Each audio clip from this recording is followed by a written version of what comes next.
In 1993, they found that half of American adults could barely read. And this was actually the headline in the big newspapers. Half of Americans are illiterate, right? Because this was from a federal study. Then in 2003, they did it again. About half of Americans are barely literate. They classified them into 5 groups, 5 being really good, 1 being, you can't really read a stop sign even. And almost half of Americans were in the bottom 2 categories. 2 was also, almost functionally illiterate. According to the state education agency, they did a report. 2/3 of Washington, D.C. residents over the age of 15 are functionally illiterate. So we spend tens of thousands of dollars every year on these students. 2/3 of them cannot read when they get out of the government schools. Something is really wrong here. All right, welcome to part 3 of me using my knowledge base to destroy the facade that the public school system is built upon. And today we're basically just going to go over, for the most part, how we have been dumbed down by the public schooling system. Now, as it stands today, most people that I know believe that the people today have much higher IQs than the people of the past, and that the people of today are extremely much smarter than the people of the past. Like, say, you versus your grandfather and your great-grandfather. Well, you think you were smarter than your great-grandfather, but he was about 10 times smarter than you were, and that's quite easy to prove. So basically, the other thing here is, you don't know this, but literally half of all Americans living in society today are functionally illiterate, and you can actually find this around the world as well, not just in America. Most people who have been, quote, educated by the school systems have been taught the whole word method of learning versus phonetics, versus the phonetic method of learning to read. So, like, most of the people in the world today were taught a nonsensical way of learning to read that has hindered them with psychological problems throughout the rest of their life, related to the fact that they were improperly taught to read. So if you were never taught to read in the first place, you're going to have a hard time obtaining any knowledge for yourself, because simply to read itself is a task in itself. And that's because we're all, the vast majority of us anyway, were taught via the whole word method of learning, introduced by John Dewey, a literal Nazi psychopath, who is the father of public education. We've been over a little bit of this so far. We're going to cover more of John Dewey's psychopathy here tonight. So basically, like I said, half of Americans are functionally illiterate right now. And at this point in time, if you compare students from around like 1912 to students from today, almost all of the students from 1912, including the bad students, would score drastically higher on the SATs than the highest scoring students of today. It really wouldn't even be close. Most students from the past would place in above the 90th percentile in SAT scores, and that's actually with the testing standards being dumbed down drastically. So it's kind of sad to think that most of the people that I know actually believe themselves to be ridiculously much smarter than their ancestors. Okay, so I mean, basically through the whole word method, method of learning or teaching people to learn to read, you're basically psychologically crippled throughout the remainder of your life. So if you have been taught and you are one of these people that are one of half of all people who are functionally illiterate, well, you're essentially psychologically crippled through the rest of your life, and have been living with a literal handicap given to you by the public schooling system. So a system that is set up to provide you with the opposite of a handicap has actually left the vast majority of people with a severe mental handicap that has literally and figuratively made them illiterate, because the figurative part comes in to the fact that they don't have a will to learn because it's difficult. Not for me, though. Alright, so this here is basically just Alex Newman's lecture on his book called The Crimes of the Educators by Alex Newman. Alex is one of my favorite people in the world because he has done a great deal to expose the communist infiltration of the American governmental system. So thank you, Alex, and I hope people tune into you because of this. Again, we could keep going with this all day. Less than a third of students in 8th grade, according to the federal government, can read proficiently. So what happened? Did we all just become morons? We can't read anymore? How could this have happened? Well, If you look at the SAT scores, here's a very objective way to measure this, and what you find is about every 10 years they have to recenter the test because Americans are getting dumber and dumber and dumber. We're spending more and more money, and we're getting dumber, to the point now where the smart kids back then, or the smart kids today, are in many cases dumber than the dumb kids from the 1950s and the 1960s. And this is demonstrably true. You can look at the SAT scores and trace them through time, and you can see just an incredible decline, but they recenter it every 10 years or so to kind of conceal the scale of this disaster. But soon it sows its evil seed. Unhappiness it only brings as man wants more and better things. I have a lot of old books from the turn of the century, from the early 1900s, late 1800s. And what you see is that, kids from middle school back then were much better educated than a lot of the kids coming out of the universities today. And that's no exaggeration at all. Here's some numbers, right? They'll say, oh, well, if we just had more money, we could solve this problem, right? Just give us more money. And, here's the data. Cato Institute put this together. It's a good chart. So, there's the blue in the cost of the education, so-called, and down there you have the performance. And it's actually, the performance, I would argue, is going down. I don't know exactly how they put this together, but you can see that spending more money on this is not going to solve the problem, right?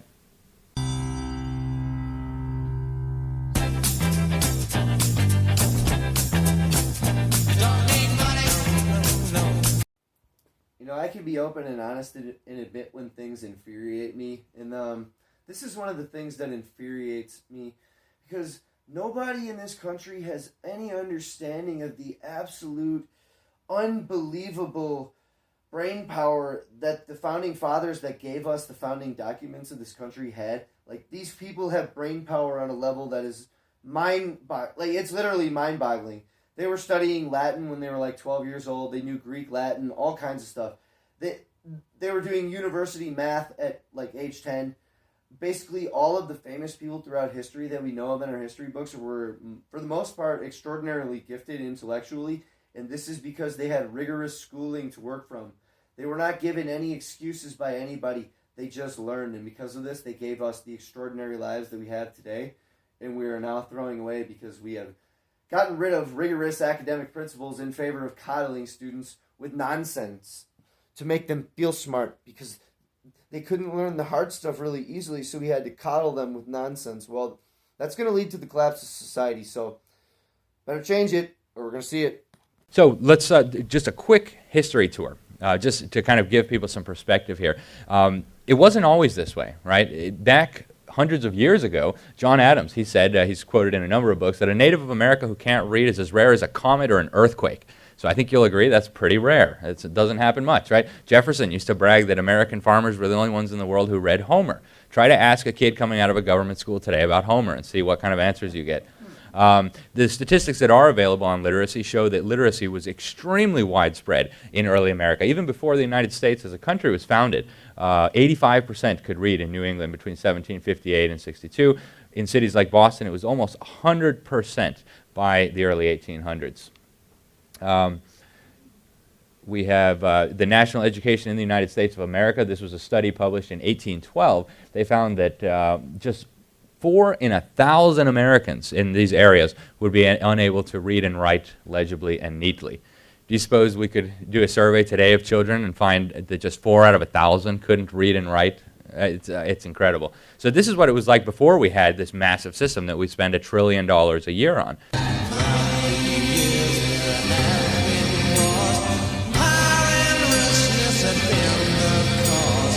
This is another one that pretty much infuriates me, because the word treason gets thrown around unbelievably. I'm going to throw you a link to the treason documents in this just to show you what I mean about this, but there has been an absurd amount of treason performed against the United States by the entirety of the Congress, the Senate, and the White House staff throughout the entirety of the last 100 years of history. Treason has been literally all our government has done for the last 100 years. So if you want to think about treason, don't give me anything to do with anything that's happened in the last 20 years until you start talking about the treason that's been put over on us for the last 100 years. Because none of you bring it up, and I get called crazy for doing it. So check the comments. So we go back to the treason that I mentioned at the beginning. It's a strong word, right? This is what Ronald Reagan's commission in 1983 had to say, and it's actually much, much worse, the education system is now, than it was when Ronald Reagan's commission said this. They said that if an unfriendly foreign power had tried to impose this education system on us, we might have considered it an act of war. So that's really serious language from a bureaucracy, right, from a government committee. And we argue in the book that we shouldn't not consider it an act of war just because it was imposed by people who happen to have been born in the United States. And then they also said that this educational system threatens our future as a people and as a nation. So that's really serious stuff. And when you think about government bureaucracies, they're very rarely known for using incendiary rhetoric. But this is what the commission had to say, and Dr. Blumenfeld and I agreed wholeheartedly with these comments. There ain't no mercy you can have. Don't need more and more. You will need it. Money in the clutch of greed. Don't need can't get no place to go. Don't need sold your soul. The answer's no.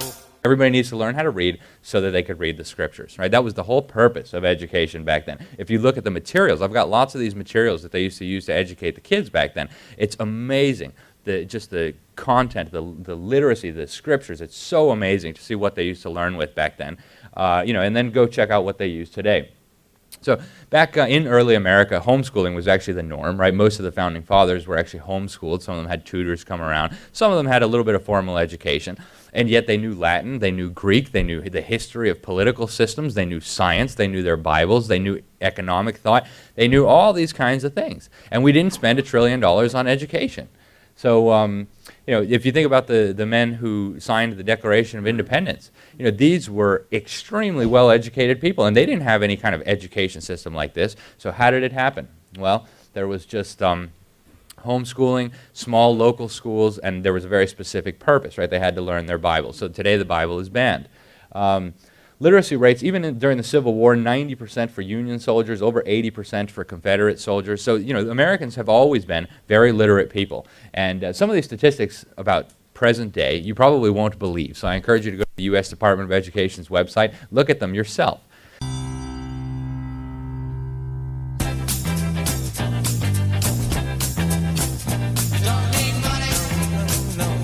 Now, the funny thing about the public schooling system is one of the main things you learn in the public schooling system is that anybody who says that communists were behind anything at all or any form of treason in the government is an absolute madman. In fact, that person is a McCarthyite. In fact, I've been called a McCarthyite about 1 million times. You know what I say to that? Oh, you must have went to public school, buddy. Because that's what happened, because if you study history and you look at the communist infiltration of nations around the world, you can find every tactic of communist infiltration being used upon America in innumerable forms. Communist infiltration of America being laughed at by the average citizen is utterly absurd. There is nothing more dire to our nation than the fact that nobody understands the communist infiltration that's been done in this, except for the freaking immigrants that come here from communist nations. Like, it's insane, honestly. Along came this guy, John Dewey, an educator, so-called, a humanist, a socialist, and none of this stuff is a secret. You can go back and read his writings. You can see what his agenda was. He didn't hide it all that much. We've reprinted some of his essays in the book. But he loved these mandatory schools, and he set out to hijack them. He wanted to fundamentally transform the United States from this, what he considered to be an individualistic society with all these liberties and people only concerned about themselves, to a socialistic model.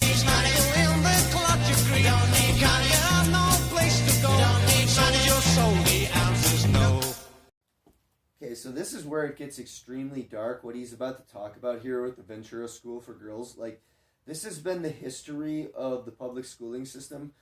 It is rife with psychiatric misapplications of techniques on students to mold their minds, and they have done it in the most devious ways imaginable. When I get into talking about how ordinary teachers can't be blamed for this stuff, they really can't, because you can't ever think of something so evil as what they did in the Ventura School for Girls. Like, just look into this stuff a little bit deeper, and it's the most terrifying things you've ever seen. Like, this girls' school he's talking about here, some of the girls, like, they would walk with burning stuff in their hands. They'd just be walking and try to burn the building down. Like, you don't even want to, honestly, some of this stuff, you might not even want to read it. Like, I'm dead serious. It's all across the country. As we'll see, it's part of Common Core as well. And it flies in the face of all logic. This was discredited back in the 1840s when Horace Mann tried to put it in the schools in Boston. So it's not new that this is a dumb idea. This has been well known for a long time, more than 150 years.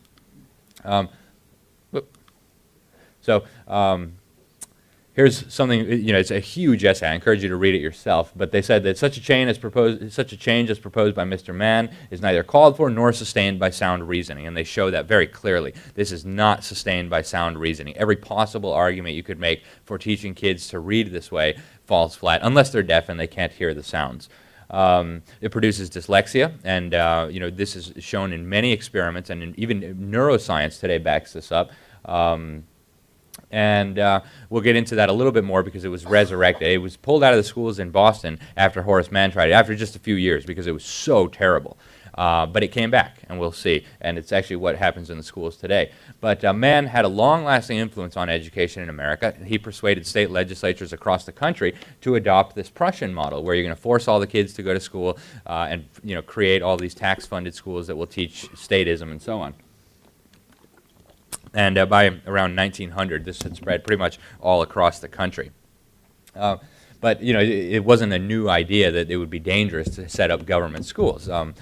John Stuart Mill, very famous philosopher, he explained that a general state education, so having the government teach the kids, is a very dangerous thing. Right, the state is going to mold them and establish a despotism over the mind, right? So these ideas have been around for a long time. There was a reason why we didn't have this massive network of government schools.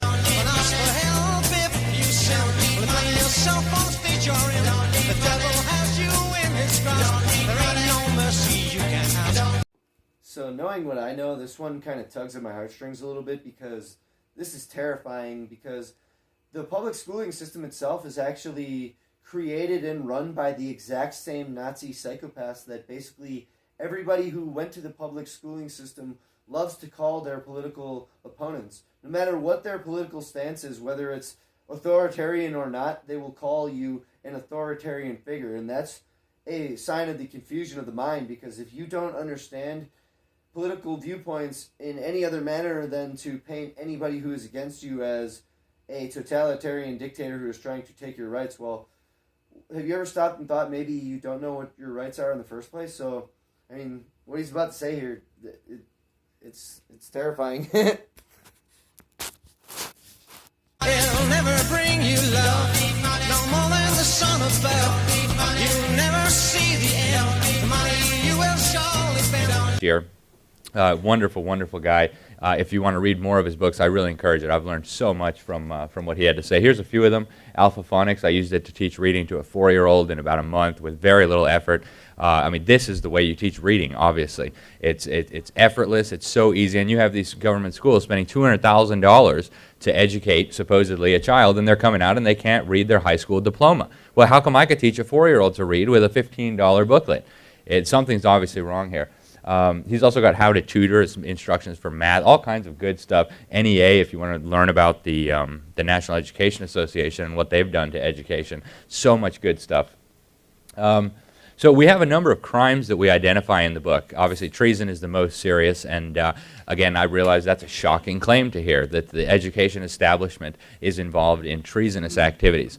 But what we show in the book, using primary source documents, is that the people who designed the education system we have today had in mind the goal of overthrowing our system of government and replacing it with a totalitarian system of government. And they said so themselves. So this is not any kind of secret. And I think when you see what Ronald Reagan's commission had to say, maybe this claim will sound a little bit less stunning.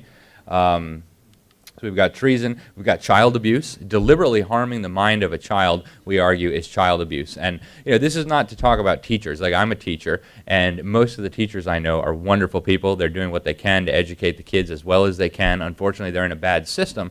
But God bless them, they're doing the best that they can in the circumstances that they're in. There's a lot of good teachers out there, and none of the ones that I know have gone into education thinking, I'm going to dumb down the kids. That's what I want to do when I grow up, is dumb down the kids. Unfortunately, the system that they are operating in operates in this way. So we have contributing to the delinquency of a minor, teaching 4-year-old sex education, which is what UNESCO recommends, the UN Education Agency. We argue that this kind of stuff contributes to the delinquency of a minor. And we've got, I'm aiming this the wrong way. There we go. Destroying belief in biblical religion. So believe it or not, and I'll show this in a minute, the schools in the United States were originally founded so that children could read, so that they could read the Bible. That was the purpose. So more or less the reason communists always go uncovered is that they work from the long-term plan of the ends justify the means, and they are just nothing more than a cog in the machine. That is the one thing I do admire about communists, is that they actually do truly value teamwork and use teamwork to get to the end goal that they have. So I do admire that about them. That being said, we need to stop them and shut them down. So essentially what they've had going on for all these years that have been bringing us down as a society is they've been incrementally introducing all of these changes into the school system so they would gradually go unnoticed over time, as they seem similar to what you've done in the past, but they are in no way similar. This is a common tactic of communists, to use something that appears to be a common sentiment and totally alter it. It's a weapon against the mind, and it's always been used and it always will be used. Them and socialize them into being these interesting collectivist creatures. And he had this essay, we reprinted it in the book if you want to read it, called The Primary Education Fetish. And he's like, what's with this having to teach the kids how to read and do math? Do we really have to focus that much on that? Why don't we worry about socializing them and making them good collectivists who worry about the social order and all this kind of stuff? And there's a quote from there that I think I pulled out for the next slide. Here we go. Change must come gradually, because to force it unduly would compromise its final success by favoring a violent reaction. So he knew that people would never go for this kind of craziness if he were doing it out in the open. So he tried to do it quietly and secretly. And he was very successful. He got a lot of money from the Rockefellers. He took over some of the most prominent teaching colleges in America. Teaching college at the Columbia University, for example, one of the most prestigious so-called education schools in this country. He, with lots of money from the Rockefellers, they had the General Education Board, was their philanthropy. He was able to take over all of this. And of course, once you take over the teaching colleges and you send out armies of teachers who will teach teachers who will teach children, your job becomes much easier. A key part of his plan was reintroducing this whole word method. So now that he was in control of all these teaching colleges, they started putting together materials to teach reading that were based on this kook method, where you're going to teach the kids to memorize words. And again, this is still going on in schools across America today. That is why the number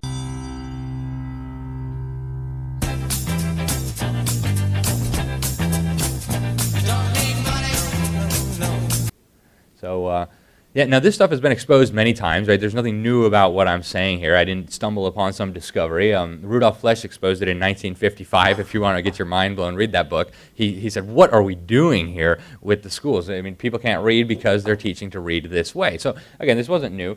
Sam Blumenfeld put out The New Illiterates, where he broke down these reading materials point by point so that you could understand what they were doing to the minds of the kids. Dr. Seuss told us all about this. The killing of phonics was one of the greatest causes of illiteracy in this country. And actually, Dr. Seuss was commissioned to teach kids sight words. All these little cute books that he wrote, Sam, my co-author, said, how come kids are coming to me dyslexic before they even have been taught sight words? He figured out it was the Dr. Seuss books, because they're learning Sam, I am. And so they're learning all these words by sight instead of actually learning how to read. Alright, so I'm just going to go over, there's basically a number of tests that have been unearthed from the past, so like tests from 1912 and 1895. So this one here is from 1912, and some of the questions are, okay, so school enrolled 120 pupils, and the number of boys was 2/3 the number of girls. How many of each sex were enrolled? This is an 8th grade question on the final exam. There's a variety of math involved in the answer to that, so another one here is, how long a rope is required to reach from the top of a building 40 feet high to the ground 30 feet from the base of the building? Most of you will get this wrong. Okay, so here's some grammar questions. How many parts of speech are there? Define each. Define proper noun, common noun. Name the properties of a noun. What is a personal pronoun? So geography here, we've got define longitude and latitude for an 8th grader. Name and give the capitals of states touching the Ohio River. for 8th graders. Okay, so physiology. Name the organs of circulation. Describe the heart. Oh, I would pay to hear an 8th grader describe the heart today. That compared to these people who passed 8th grade in 1912. Okay, so civil government, we've got name 5 county officers and the principal duties of each. Oh yeah, they're gonna whack this one out of the park in the 8th grade today. Okay, so history here. Who discovered the following places? Who first discovered the following places? Florida, the Pacific Ocean, the Mississippi River, and the St. Lawrence River. Sketch briefly Sir Walter Raleigh and Peter Stuyvesant. Okay, so and also describe the Battle of Quebec. I mean, there is a little bit of meaningless stuff in here, but if you don't learn anything at all, I mean, you can't really even compare to what they were doing in 8th grade in 1912. All right, here's another famous one from 1895, and it's first question is for grammar. Give 9 rules for the use of capital letters. Second question. Name the parts of speech and define those that have no modifications. Sixth question. What is punctuation? Give rules for principal remarks of punctuation. Nobody is going to get anything. Like anybody right now that takes these tests is going to fail miserably and horribly. And there's a good reason for that. It's because you're not as smart as the people who took them in 8th grade in 1895. I'll say that about myself as well. So don't think I'm singling anybody else out here, because it's me too. And it's because of the school system. Okay, so here we got questions on math. A wagon box is 2 feet deep, 10 feet long, and 3 feet wide. How many bushels of wheat will it hold? Well, you might think that that's not useful information anymore, because we don't really deal with bushels of wheat as much as they did back then. Still is, because you need to determine the volume of a storage space easily, or you should be able to anyways. I moderately can, but I kind of need a little help with that on the project. I should be able to just do it in my head like these people could do it, because they had it drilled into them through rigorous academic preparation. Okay, so find the bank discount on $300 for 90 days, no grace at 10%. Okay, so we go into a lot of things today where we talk about like, oh my God, the school didn't teach me my taxes. What am I going to do? Well, they used to teach you your taxes, and they used to teach you how to get a bank loan, all sorts of stuff like that. Okay, so we got U.S. history here. Tell us what you can of the history of Kansas. This is from Kansas school system. So to earn a high mark on this test right here, you have to go into quite some detail on that and be well versed in the history of Kansas. Okay, orthography. I don't even know what that means, but and you don't either. Okay, so what is meant by the following? Alphabet, phonetic orthography, etymology, syllabication. Okay, so I know a bit about the history of word etymology and how it's played into dismantling our institutions through time and also alter our minds. So this is basically coming back into writing. But here's the thing, like, nobody these days can speak. Nobody these days even learned to read properly. Well, in 1895, they were teaching phonetic orthography to 8th graders. It's no wonder they had to be able to be taught to read properly if they're learning phonetic orthography and etymology of words. Like, this stuff's crazy here. Alright, so all these, I got links for them in the comments, but here's another one from 1954. And the one thing I noticed first off here is 1954 testing standards for 8th grade were ridiculously lax compared to 1912. Like, it's not even close. So this is 1954, the first question for a civics test. The vice president does not have a vote in the Senate unless... Well, I'm pretty sure I know the answer. I'm going to do this blind. I'm pretty sure the answer's there. He only has a vote as if there's a tie on the vote in the Senate. And I'm almost positive I'm right on that.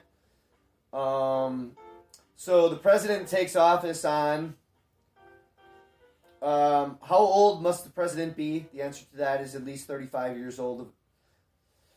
What is a written law? Okay, so, and a filibuster is, these days, the only thing we know what a filibuster is how can we take power away from people that should actually have it, but if we wait them out long enough, we'll beat them. Like, nobody has honor anymore, and quite a bit of the reason is nobody has honor in academic preparation anymore. Like, I'm one of the only few people who would get some of these questions right, and I would be a failure compared to their standards.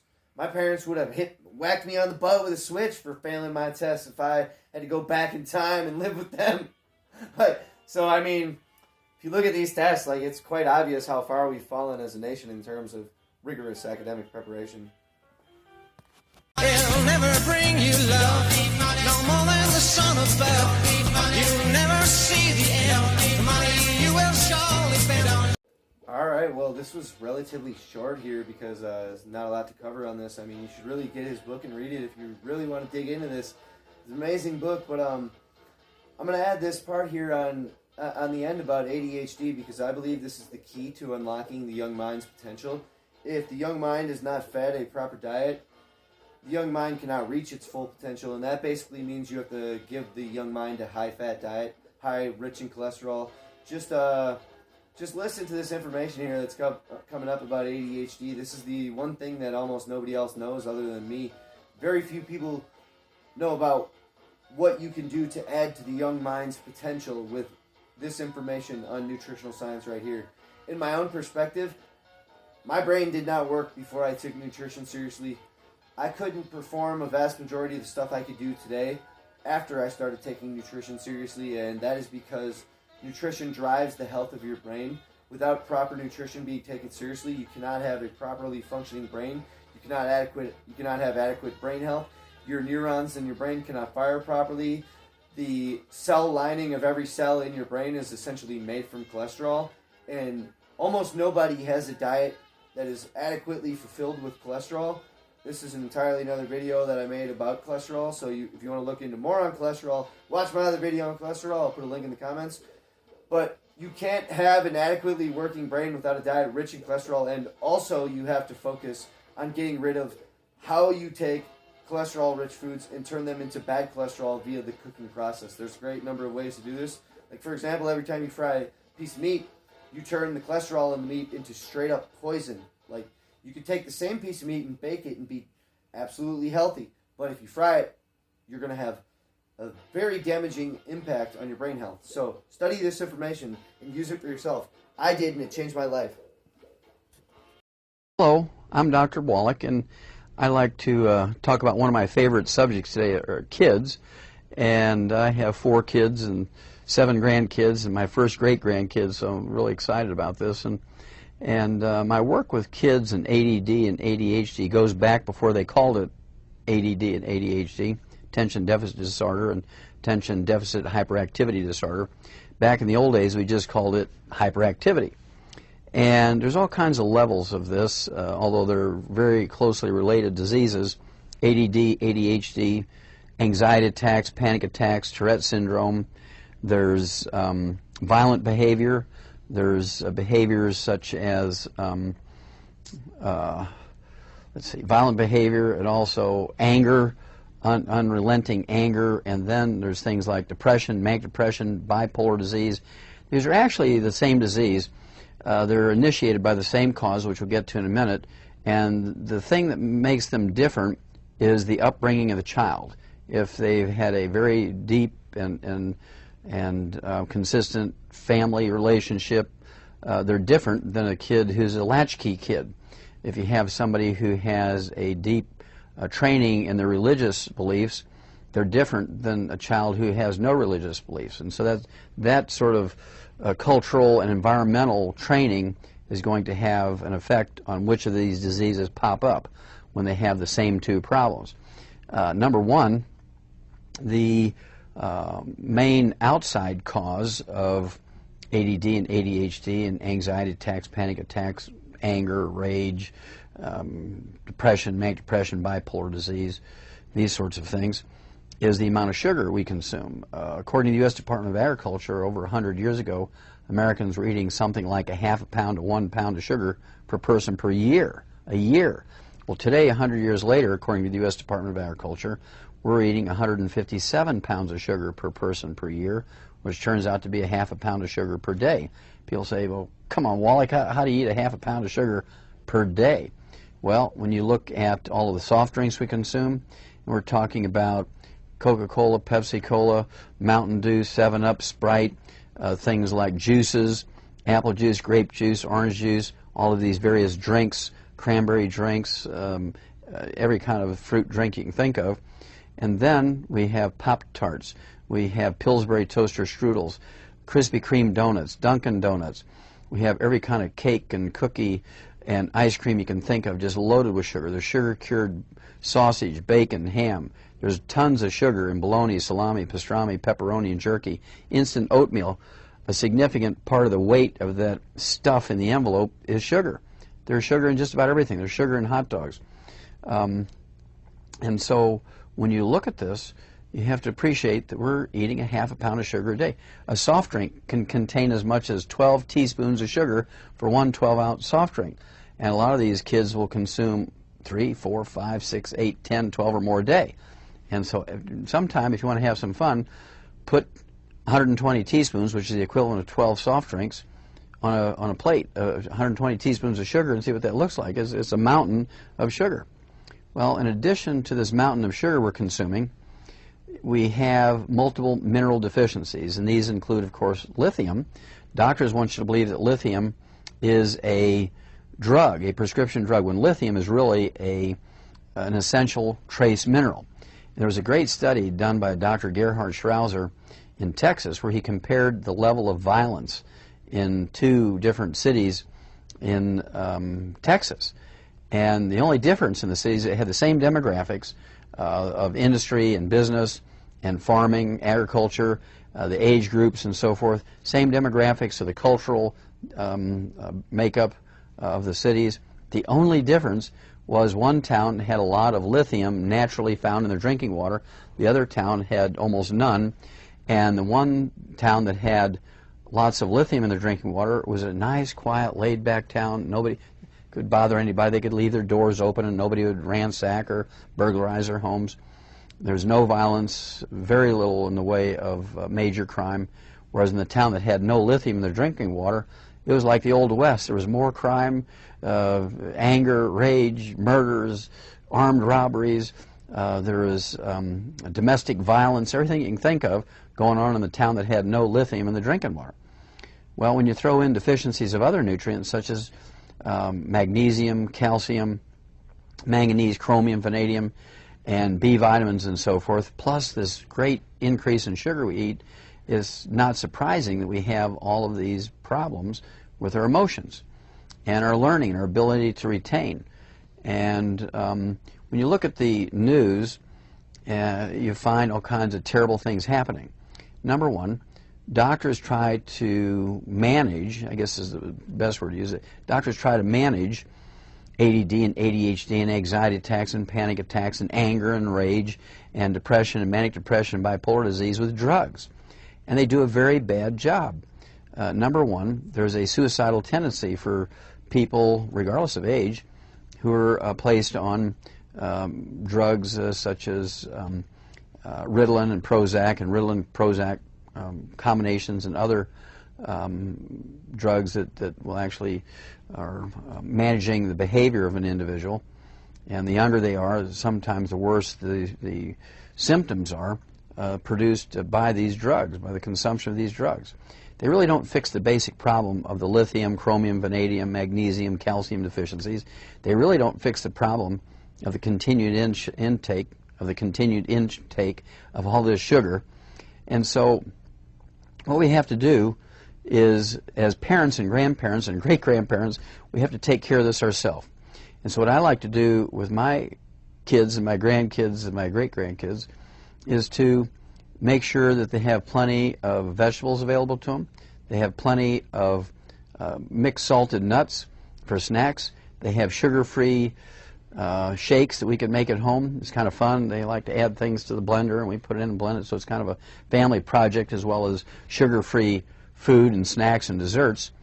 But also they have to supplement. And, of course, all of my kids and all of my grandkids and even the great-grandkid, everybody supplements to make sure we're getting all of these minerals, because we're not going to get them in our food anymore. It's kind of it's not even a throw of the dice. You just know that they're not in there, because we don't use wood as a fuel anymore. We do not use wood as a fuel. As a result, we don't have the byproduct, which was the wood ashes. And wood ashes are the minerals that are left over when you burn away the carbon in the wood. And wood ashes contain as many as 60 to 70 or more different minerals, including lithium, chromium, vanadium, calcium, magnesium, manganese, and others. All right? And when we put them in our gardens, back before the times of Moses, thousands of years before the times of Moses and Jesus, and all through the thousands of years after that, guess what? Suddenly, September 4th, Monday, September 4th at 3 o'clock in the afternoon, 1882, Thomas Edison and his chief electrical technician, a guy by the name of Jonathan Lieb, pulled the switch in the first commercial electric generating plant on Pearl Street, New York, overlooking the construction of the towers of the Brooklyn Bridge. And that changed everything, because that was the beginning of the end of wood as a common fuel, or the predominant fuel in homes around the world. Now, once nations industrialized and began to use electricity, propane, natural gas, and even coal, kerosene, heating oils as fuels for heating and cooking, there were no longer any byproducts. There was no wood ashes left over to put in our gardens, our food, and our salt, to cut our salt with. As a result, we develop all these diseases. We have epidemics of violence in schools. You have the Columbine mass murders many years ago. More recently, up in Minnesota, there was a mass shooting in a school. Every one of these kids was on Prozac or Ritalin, or Prozac-Ritalin combinations. If you look around any major community around America, there's these violent outbreaks in the schools. Going postal is a classic term for somebody who goes into a rage over something really insignificant. Oh, you accidentally bumped into me, and somebody goes postal, goes home, gets a gun, comes back and shoots 30 people in the office.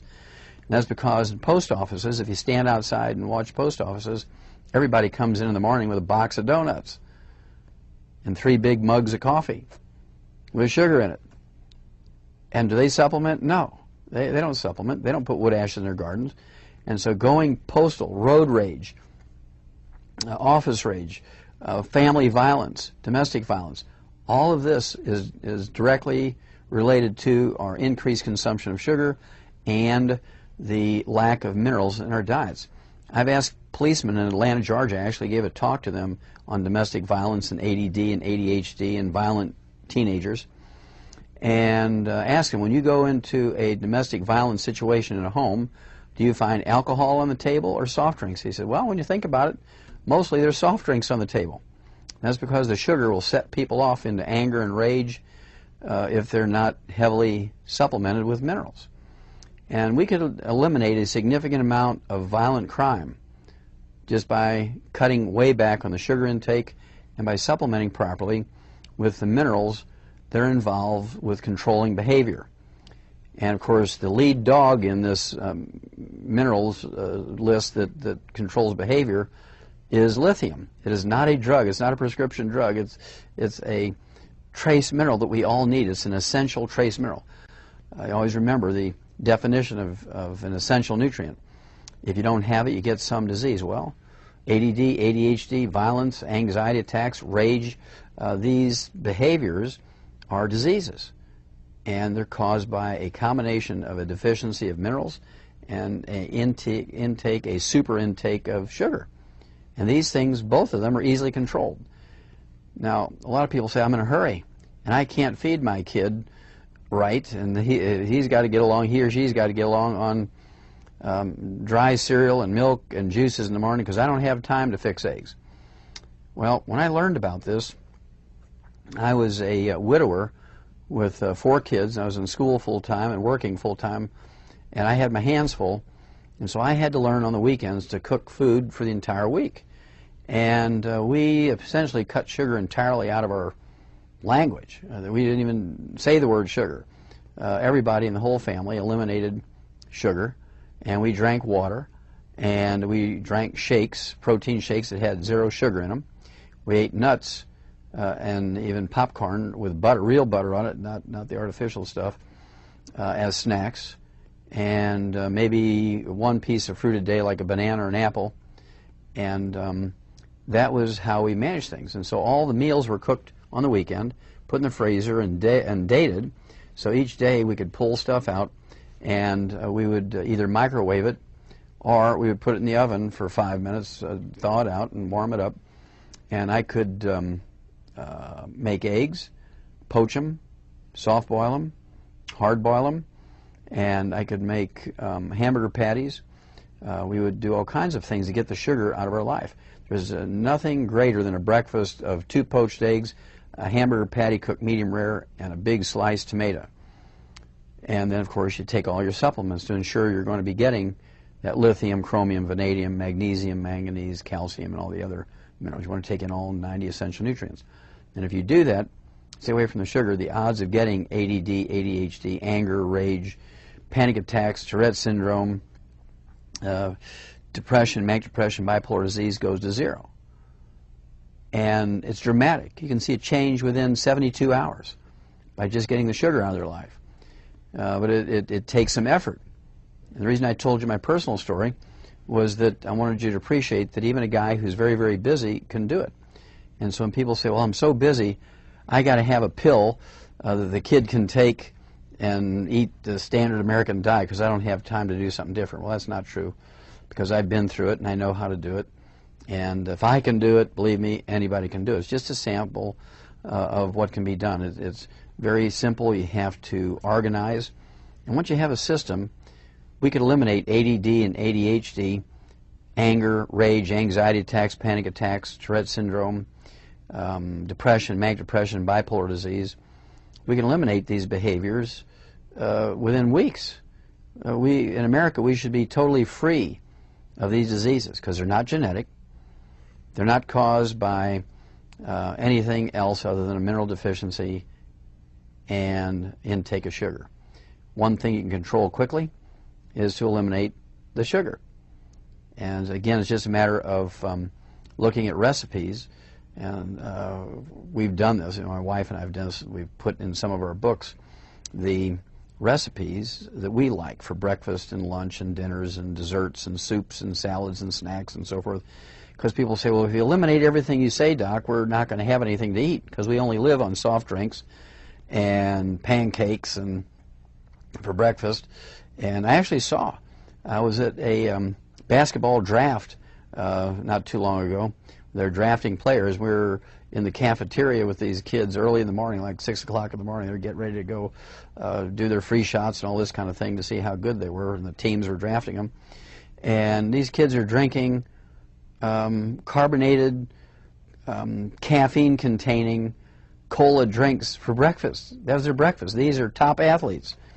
And it's no wonder they jump in the stands and pound on fans and so forth. All that behavior is eliminatable. It has nothing to do with sports. It has nothing to do with genetics. It has nothing to do with watching violence on TV. Nothing. It has everything to do with the sugar intake and the deficiency of lithium, chromium, vanadium, calcium, magnesium, manganese, B vitamins, and so forth. And to be able to say that we can eliminate these things in just weeks, just by changing the diet and supplementing, is a major, major difference in how we approach these diseases. And of course, I've been dealing with them, I'd say, since the mid-60s. Been dealing with them since the mid-60s, so I'm very familiar with them and how a changed diet works.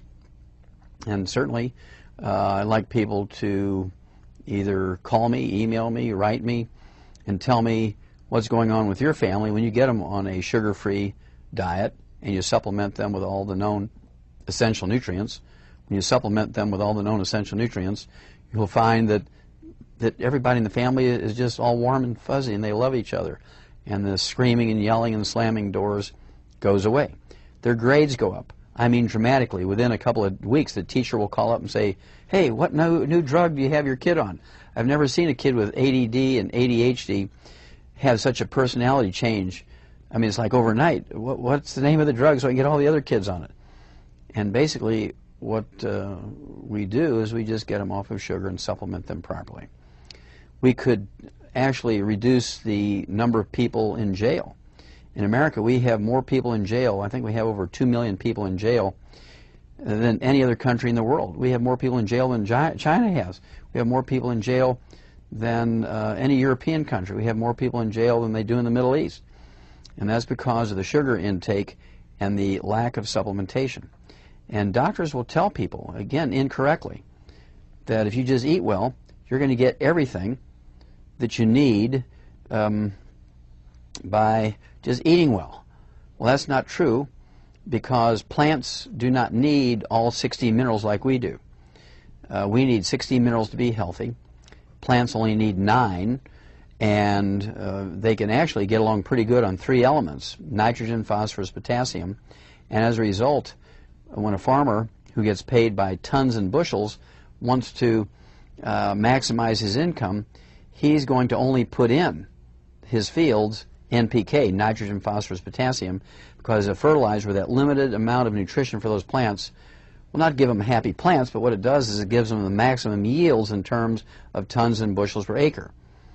And so you have to appreciate, just because a carrot looks good, just because broccoli looks beautiful, just because an apple looks pretty good, doesn't mean that it has everything in there we need. That's why in the animal industry we have gone out of our way to create these little pellets that have everything in there known to be necessary for the healthy lives, behavior, and the longevity of these animals. In these pellets we have everything they need, from the vitamins, the minerals, the trace minerals, amino acids and fatty acids, and the antioxidants. And human beings are left to our own devices.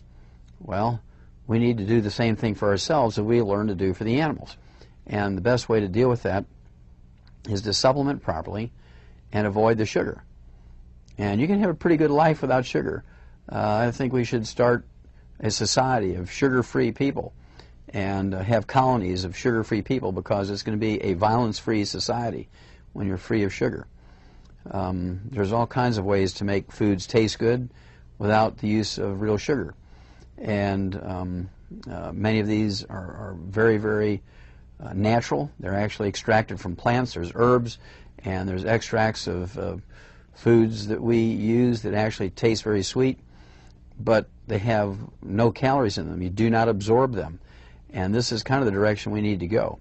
When we have that type of sweetener in our foods, and we supplement properly, we can in fact eliminate ADD, ADHD, Tourette syndrome. We can eliminate anger and rage and anxiety attacks and panic attacks. We can eliminate depression, manic depression, bipolar disease. Yes, and we can eliminate the need for those drugs, Ritalin, and we can eliminate the need for the drugs Prozac. Now, a lot of schools demand that kids be on these drugs. Teachers are frustrated because their classes are constantly disrupted by these kids, and so they'll ask the school to insist that these kids are put on these drugs. And they say, well, they won't let them back in school if I don't put them on the drugs. Well, I used to deal with this all the time. I'd see hundreds and hundreds of these kids every year when I practiced up in Portland, Oregon. And I'm telling you that if you get these kids off of sugar, within 72 hours, that alone makes a difference. And then you supplement them with minerals. Within a week, they're just totally, totally different. They're able to learn and retain. They're hungry for knowledge. Their grades go up. They're very proud that their grades go up. And is simply changing their diet and supplementing properly. You don't need all those drugs. And remember, these drugs have a terrible list of side effects, including suicide, mass murders. Why would anybody want to risk the health of their child, their grandchild, or their great-grandchildren, and hopefully great-great-grandchildren? Why would anybody want to risk them killing themselves because you want to control them with a drug, when you can do it by eliminating the sugar out of their life and supplementing them properly? And if you're any kind of really, really devoted parent or grandparent, you have to try it the conservative way before you even consider the drugs. You'll be happy. Let me tell you, they'll be happy because kids like to do well. They like to have friends. They do not like to be punished. And we can actually save America by getting rid of the sugar out of our life. And from Jim Blocky. He's a public school teacher in Las Vegas, Nevada. Do you think it is possible to legislate phonics only in our schools at the local level? You know, I don't think it should be necessary, but I think local school boards should be saying, hey, you know, we got to get the whole word method out of the schools. You know, look at the research that's been done. I think it's overwhelming. Even go back to 1844 if you want, and look at what the Boston Schoolmaster said. So, you know, now Common Core, a lot of the Common Core defenders will say, oh, well, we have phonics in the Common Core. It's true. They do have phonics in the Common Core. But they do that to deceive parents. I showed you guys the standard for kindergarten. They're supposed to be memorizing all these words. Once your brain is already conditioned to try to read by guessing at the words, by identifying words as symbols, you know, a little bit of phonics doesn't really help all that much. You might be, they call it using it as a clue and attack skills. You're supposed to attack the word with clues like phonics. That's not how you learn how to read. You just learn how to read using phonics. So I think there is a role for local school boards and for state legislatures to say, hey, you know, you're dumbing down the kids. That's not going to work. We need to introduce proper teaching methods here. That's, you know, that is, if taxpayers are paying for the schools, we have a right to demand that proper teaching methods be used. I have two grandbabies who are autistic, and my daughter has her in the public school system at the age of 3 and 4. But how can I convince her that she can homeschool her children? Because I know they're not learning anything. Yeah. Yeah. Well, you know, the special needs is always harder for parents, but you know, there's additional blessings there too. And I would say the first thing to do is just show her what's going on in the schools. You know, just put together a little report on what's happening in the schools. And I think I think a big part of the reason why this whole system continues is because people don't know what's happening there. If parents knew what was going on in the schools, I don't think a lot of them would tolerate this. They would either yank their kids out or they would march down to City Hall or the local school board, however it works in your state, and say, enough of this, you fix this now or there's going to be a problem. So I think the first step is just to show her what's happening in the schools. If you got a copy of Crimes of the Educators, give it to her. Mr. Newman, most of your talk was with regards to reading. Do you want to make any comments about math? My background is science and engineering, and back in the 50s, everything was manual. We got math drilled into us, and now the reliance on calculators and computers. The kids can't add, subtract, multiply, and divide. Yep, and you know, that's exactly a parallel to everything that I've been talking about reading. Math is really so important just for understanding the world and for being able to analyze things and to get along in everyday life. But you're exactly right, they're dumbing down the math. And if you look at a lot of the materials that go along with Common Core, I mean, I hear this all the time, parents who are accountants, who are mathematicians, and they can't even help their second grader with their homework because they're supposed to do the math stuff in some ridiculous way that makes no sense. The kids start crying, parents don't know what to do. And this is, again, deliberate. Again, it's not that we just suddenly woke up and we're all dumb and we don't know how to run an education system. It's that this was a deliberate thing. So we have actually some chapters in the book on math, and you're absolutely right. It's extremely important. Dr. James Milgram has offered some really wonderful critiques on the math component of the Common Core system. So if you want to see how bad it's gotten, read what he had to say. And keep in mind, this is the guy that the Common Core people put on the validation committee. I mean, the members of this committee called themselves a rubber stamp committee. So, you know, they went out looking for people who they thought would lend their name to this, and he gave really some brilliant critiques of the math stuff. And it keeps getting dumber and dumber. You know, over the decades, they keep using dumber and dumber strategies to teach math, and it's absolutely essential that people understand that. So thank you for bringing it up. Yeah, on your tables is actually an example of how they're doing that's a third grade math problem of subtraction, and how they're actually using addition to actually teach subtraction right now. I have a question. I have two grandbabies who are autistic, and my daughter has her in the public school system at the age of 3 and 4. But how can I convince her that she can homeschool her children? Because I know they're not learning anything. Yeah. Yeah, well, you know, the special needs is always harder for parents, but, you know, there's additional blessings there, too. And I would say the first thing to do is just show her what's going on in the schools. You know, just put together a little report on what's happening in the schools. And I think I think a big part of the reason why this whole system continues is because people don't know what's happening there. If parents knew what was going on in the schools, I don't think a lot of them would tolerate this. They would either yank their kids out or they would march down to City Hall or the local school board, however it works in your state, and say, enough of this, you fix this now or there's going to be a problem. So I think the first step is just to show her what's happening in the schools. If you got a copy of Crimes of the Educators, give it to her when you're done, and I think she'll come away with a different perspective. Okay, we're going to Kyle right here, then we're going to Ariana, and then